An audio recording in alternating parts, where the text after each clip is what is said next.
5 fakta gila kekayaan Karun yang konon takkan habis sampai dunia kiamat. Kisah Karun mungkin jadi cerita yang paling membekas di ingatan kita. Tentang sosok sepupu Nabi Musa yang miskin lalu kaya kemudian sombong, tentang harta terpendam yang selalu diberi nama harta Karun, dan sebagainya. Kita tahu persis cerita ini karena juga tertulis sangat jelas di Al-Quran. Tapi, soal detail harta Karun, mungkin tak semua orang mengetahuinya. Tentang harta Karun, yang kita tahu mungkin hanya secara garis besarnya saja. Ia sangat-sangat kaya dan bikin semua orang Mesir sampai menangis iri ketika Karun memamerkan harta-hartanya, sejauh ini yang kita tahu. Kita mungkin melewatkan bagian detail tentang Karun yang punya gudang-gudang emas atau kuda-kuda terbaik bertahtakan permata yang harganya mungkin 10 kali lipat Lamborghini hari ini. Masih soal harta gila si kaya, inilah fakta-fakta tentang kekayaan Karun yang melegenda dan pasti bikin kita tercengang olehnya.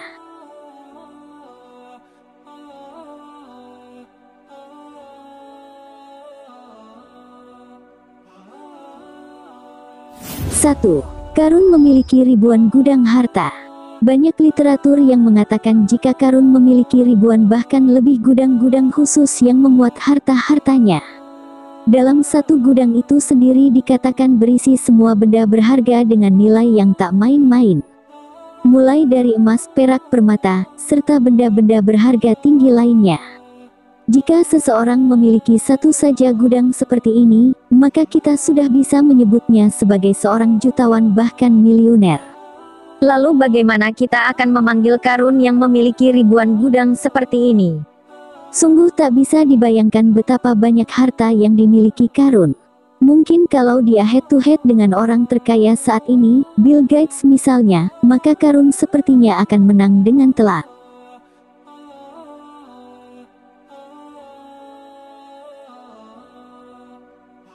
2. Kunci-kunci harta milik Karun sampai harus dipikul 10 orang kekar.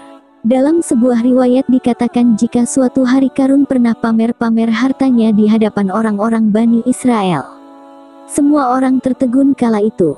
Bukan hanya karena melihat harta si sepupu Nabi Musa yang begitu banyak, tapi juga deretan orang-orang kekar yang ada di belakang Karun. Ya, mereka ini bertugas membawa kunci-kunci harta milik si kaya. Kunci-kunci harta Karun memang terlalu banyak sampai-sampai ia harus dibawa sendiri oleh seorang pria kekar. Bahkan ada yang mengatakan jika yang membawa kunci tersebut ada 10 orang. Jika kuncinya saja sebanyak ini, lalu macam apa harta yang dimiliki Karun? Kita bahkan tak bisa membayangkannya.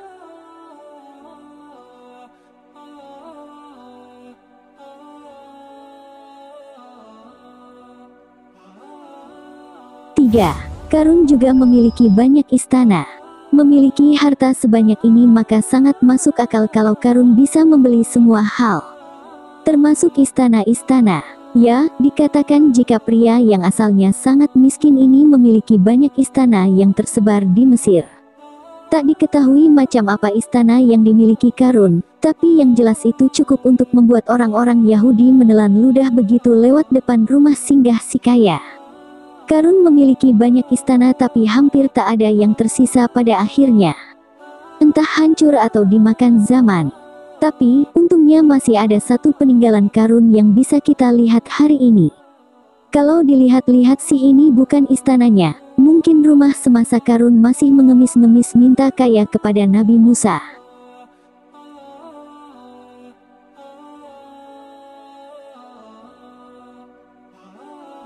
4. Ratusan kuda terbaik dengan pernik yang sangat mewah. Sebagai orang kaya yang hartanya sudah tak bisa dihitung lagi, jelas Karun tak perlu bekerja. Buat apa? Meskipun begitu Karun memiliki satu aktivitas rutin yang pasti dilakukannya dalam satu rentang waktu. Ya, pamer-pamer harta yang seperti parade karnaval Brasil itu. Hal yang unik dari parade pamer harta ini adalah kuda-kuda Karun. Ya, mereka adalah jenis yang paling mahal dan terbaik. Tak hanya itu, kuda-kuda ini dihias dengan sangat-sangat mewah. Mereka diberi pelana mentereng serta ornamen-ornamen dari emas dan perak.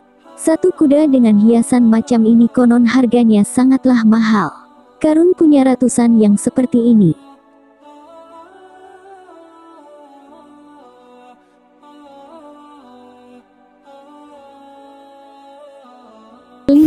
Karun juga punya bala tentaranya sendiri. Layaknya orang kaya zaman sekarang, Karun juga memiliki banyak bodyguard. Tapi, karena ia sangat kelebihan dan harta, maka Karun menyewa banyak sekali. Alhasil, ia seolah memiliki satu unit korps tentara jumlah besar sendiri. Tugas dari para tentara ini adalah untuk menjaga Karun serta hartanya. Atau mungkin juga bertugas untuk memikul kunci-kunci harta Karun yang sangat berat itu. Memang mudah bagi Karun untuk mendapatkan apapun. Soal pasukan, sebenarnya ia juga sanggup menyewa seluruh orang Mesir untuk menjadi pengawalnya. Inilah Karun, pria terkaya yang namanya bahkan ada di berbagai kitab suci. Namun, meskipun sangat kaya, kita semua tahu akhir dari Karun ini sangatlah buruk. Ya, dalam sebuah parade pamer harta, tiba-tiba bumi berguncang dan akhirnya menelan Karun sekaligus semua hartanya. Mungkin inilah akhir yang pantas untuk orang seperti ini dan Tuhan dengan jelas menekankan kita untuk mengambil pelajaran dari kisah ini.